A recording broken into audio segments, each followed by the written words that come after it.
Hey everyone, on the Couch Reviews. Spider-Man Homecoming.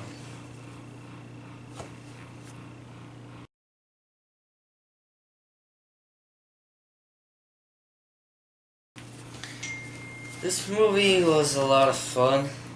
Right off the top, before you get into it, this is going to be a spoiler-filled review. If you don't want to see, if you don't want to hear about any spoilers, go to my other review. That's fine.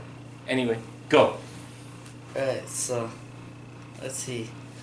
Let's start off with Captain America. He's awfully retarded in this movie, yet hilarious, especially at the ending. You know what's the key to your victory? Patience. Do you wonder why it's so disappointing?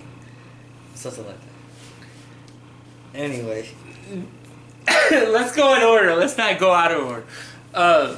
You want to talk about what the movie's about? I don't know what the movie's about. Technically. Because I didn't see the entire movie. Yeah, we missed the first 10 minutes of it because Baby Driver ran long. What you missed is basically Michael Keaton's character finding out what he is he's a person who's a cleanup crew. What they do is after the stuff from Age of Ultron, after the superhero attacks happen, he goes in and he cleans it up. While he's doing it at the end of the Age of Ultron, I think it's after Age of Ultron or Avengers 2. No, Avengers 2, Age of Ultron. What happens is he gets let go of the job because Tony Stark's people and the government decide that they're the only ones who want to do it. They end up finding out, they end up keeping alien material and they go from there. And the other thing you miss is they play the events of Civil War, but through Spider-Man. Like he's holding, like it's Spider-Man taping what he's going through in Civil War. So before he shows up in Civil War when he takes Captain America's shield, what he does is you see him filming himself through first person going, "Oh my God, look at them all out there." And then he puts the camera to himself and then he goes, "It's my turn, hold on a minute." He puts the camera down and you see him fly into the screen. Into Civil War. Yeah, we have to watch that. And there's a very funny part where in the middle of the fight scene where he's shooting himself and he goes, "Oh my God, this is so cool, this is so cool." And in the background you see Ant-Man grow into Giant Man. And he goes, "Oh, it's time for me to go." So yeah, we came into the middle of the fight scene with the ATM robbers. Yeah. They used this. Or a little bit before that. Yeah. We came into the montage. There's a couple of montages in this movie.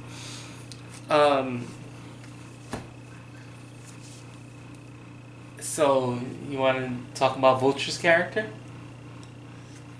He's like a really good villain, to be honest, because like he's the Vulture. Even though they never call him that in the movie. Yeah, somehow. And he's also one of Peter's friend's father. Yeah, he's the love interest. How did you like that reveal? That was actually kind of dark. It was, and it was. I have to say, for a movie, I mean, you never saw it coming. Peter is after this girl named Liz. And so the whole movie, the Vulture's character, Michael Keaton, is talking about how he, needs to provide for his family. It's all about his family. He tells one character, in actually a pretty dark moment for a Marvel movie, where he straight up kills a dude.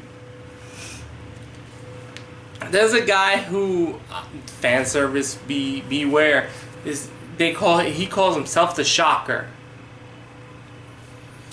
After a botched buy, he goes back to the lair.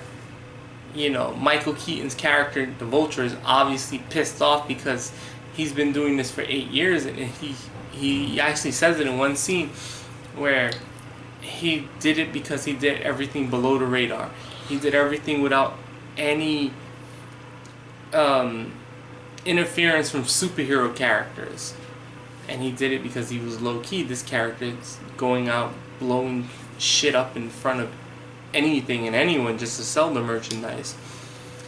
And he straight up grabs a gun that he thought was an anti-gravity gun and disintegrates his ass. Seriously, that was like, holy crap, this is Marvel. This is PG area.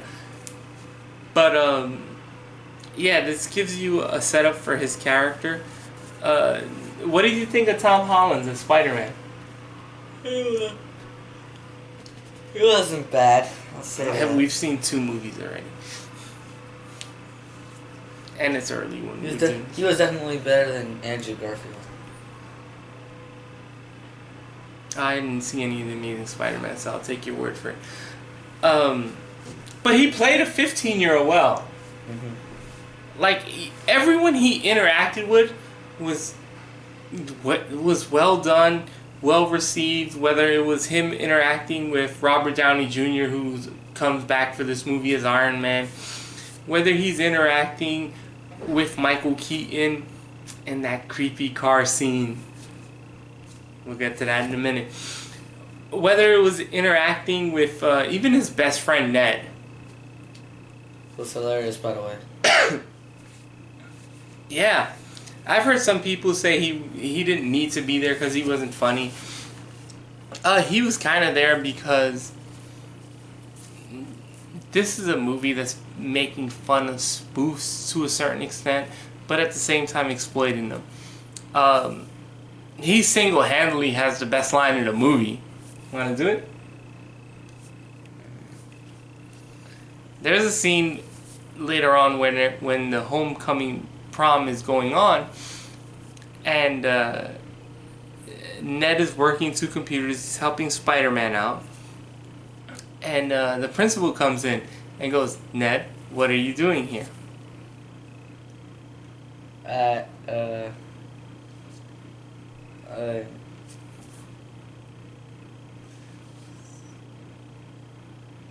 Basically, he says,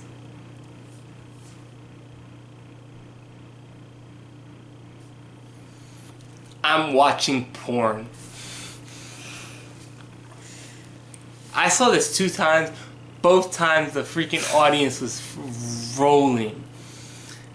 Absolutely rolling. Actually, this reminded me of very much of a Simpsons episode where Homer gets drunk. He comes back from the bar, wrecks his car. The insurance person comes up and goes, "This Moe's establishment, again, what is it?"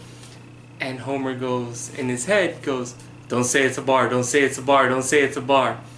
And then you go back to his mouth and he goes, "It's a pornography store. I was buying pornography."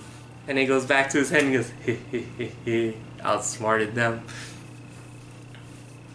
I think he's really funny. The cast is super diverse, as everyone else has said. Flash is imagined as an, I think, Indian person or Middle Eastern person, somewhere in there. Michelle, who we'll get to in a minute, she is Spanish, I think. Liz is African American. Ned is, I want to say, Filipino. It's a really diverse cast. They do a really good job with that. It represents New York actually pretty well. Between the buses, the trains. Your favorite scene? I don't know.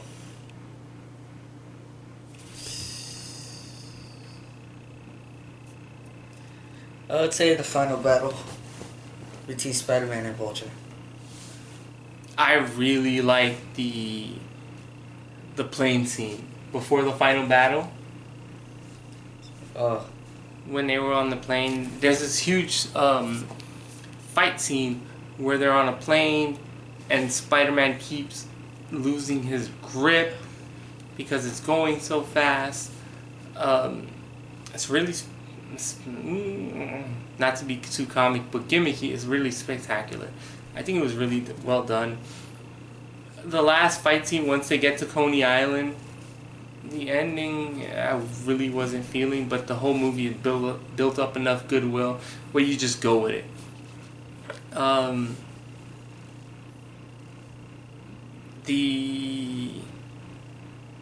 The Washington Monument scene was really well done, where he's climbing up, he's trying to save them, and just Tom Holland's character in general, he was really good. He was really believable as Spider-Man.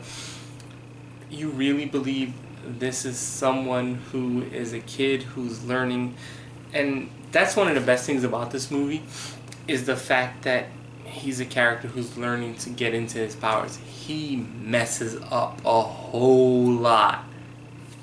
Like A whole lot. the boat scene. Oh yeah, he screwed up really bad. Yeah, he did. But it was a lot of fun. This movie's right now at 93% on Rotten Tomatoes, which is, I think, absolutely correct.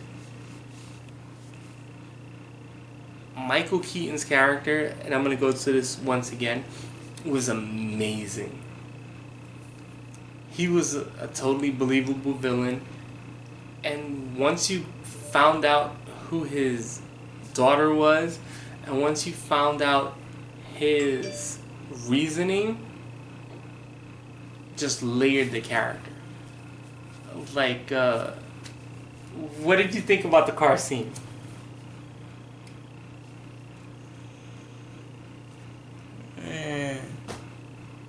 I love the car scene. That was so Batman-esque.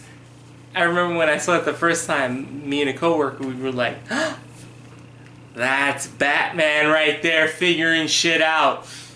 Because he totally, like, between Liz and Peter's interaction, he all of a sudden put together.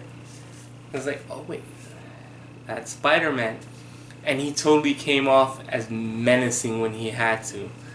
Like when he told Liz to get out and said, oh, gun drop, go have fun. He's in the front seat, Peter's in the back seat.